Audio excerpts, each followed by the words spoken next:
Thank you, Mr. President. I know that you are probably like me, and you've been grateful for the time to be home and to see family and friends and just to chat with them about what is going on in their lives and the issues that are important to them, what they are looking at. And it has been so interesting to get their perspective as we have visited.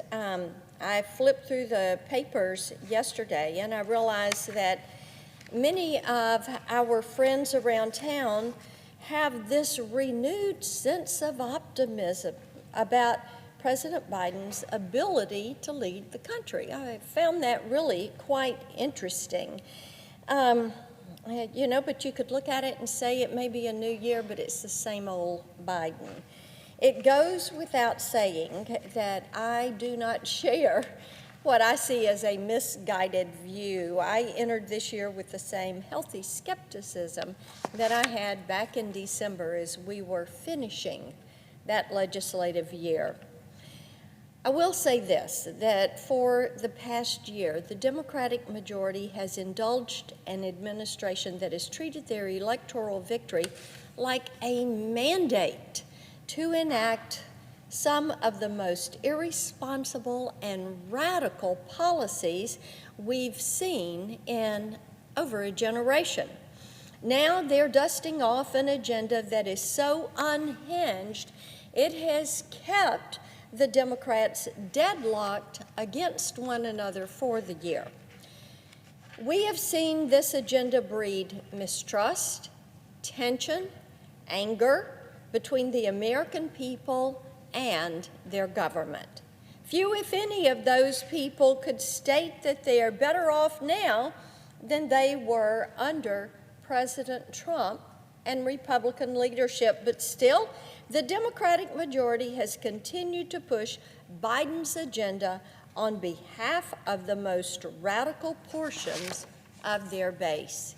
Yes, leaning left, they are leaning far left. They are listening to the social justice warriors and the climate partisans and the big government activists. And the Democratic leadership is doing exactly what they're telling them they want done. Meanwhile, they're ignoring the people back home who actually have to deal with the consequences of this political tunnel vision. Time after time, in poll after poll, even more polls that have come out today, the American people have made it abundantly clear that they are not just dissatisfied with the president's failure to lead, with his radical agenda. And you know what? They're not just angry. What I learned from Tennesseans is that people are really frightened by what they see taking place with this far left, hard left turn. President Biden has to know all of this. The Democratic leadership has to know all of this. Look at all the polls. Doesn't matter if it's NPR, doesn't matter if it's AP, doesn't matter if it is CNN. The agenda, the president, the vice president, they are all underwater. I think they've probably seen this coming since day one of this disastrous administration. And it takes some of the specific issues. The Democratic leadership has had a front row seat to what is happening on the southern border. So has the administration. That has been a complete collapse of our nation's sovereignty at the southern border. With the stroke of a pen, President Biden dismantled the policies that were keeping us safe. He invited waves of illegal immigrants into the country. Yes, said, y'all come, we're ready for you. He threw the Border Patrol and local law enforcement under the bus, did not listen to them. You don't have to take my word for it. Go to the southern border. Go visit with them. And He's let the cartels step into the leadership void at that southern border. The drug dealers and the human traffickers are in control of the southern border at this point in time. You do not cross that border unless you have paid the cartels. But you know what? Admitting this does not fit the agenda of the Democratic leadership. So they just ignore it. Now, President Biden and my Democratic colleagues continue to evade responsibility for keeping the border secure and safeguarding the national security. They don't want to talk about that, and they're also not wanting to talk about the threat posed by the Chinese Communist Party and our other adversaries abroad, and that is right. The Chinese Communist Party is an adversary. They are not a competitor. They are not a friend or a frenemy. They are an adversary. What are they doing? They're conducting surveillance, academic espionage, intellectual property theft. They're doing this every single day. It's all part of the standing operating procedures of the new axis of evil, and all being ignored by people that are charged with running this country, keeping this country safe. Tennesseans will tell you they're very concerned. The American people are very concerned.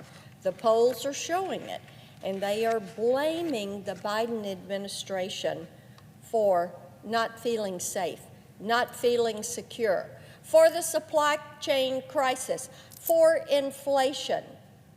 This is all things that have been brought about in the past year by decisions this administration has made, executive orders that they have executed.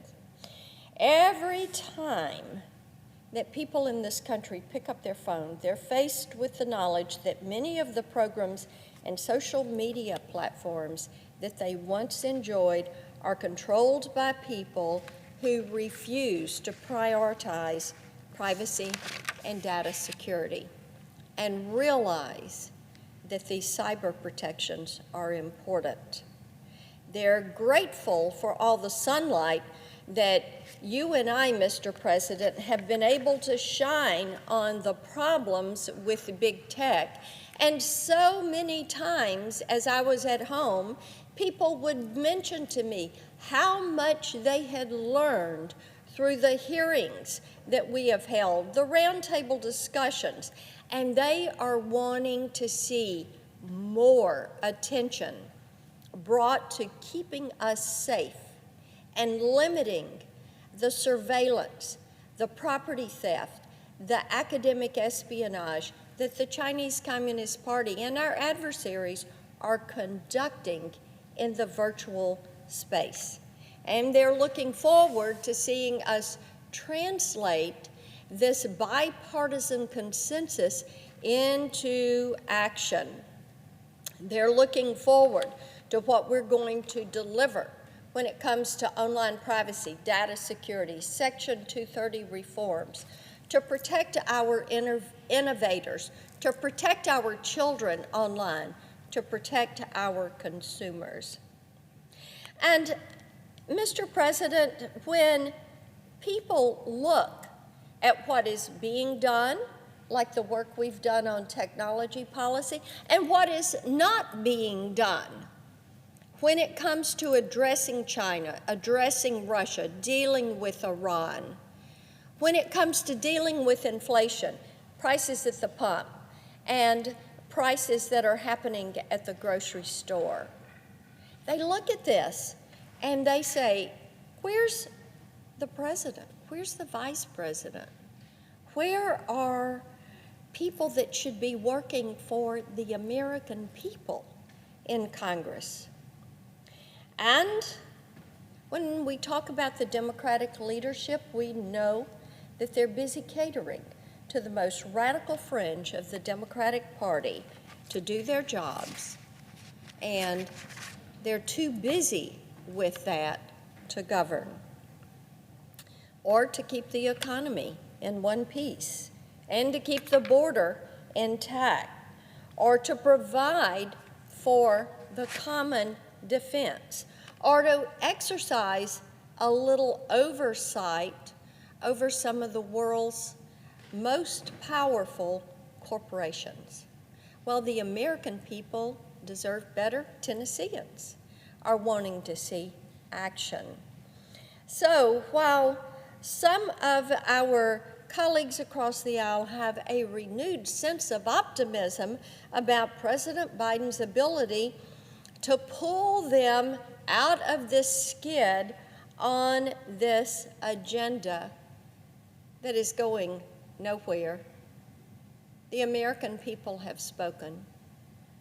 They do not want what you're offering. My resolve is going to be to stand here, to stand between what is happening, this destructive, as I call it, the Build Back Broke agenda, and to protect Tennesseans and future generations of Americans from such an adverse and negative impact. I yield the floor.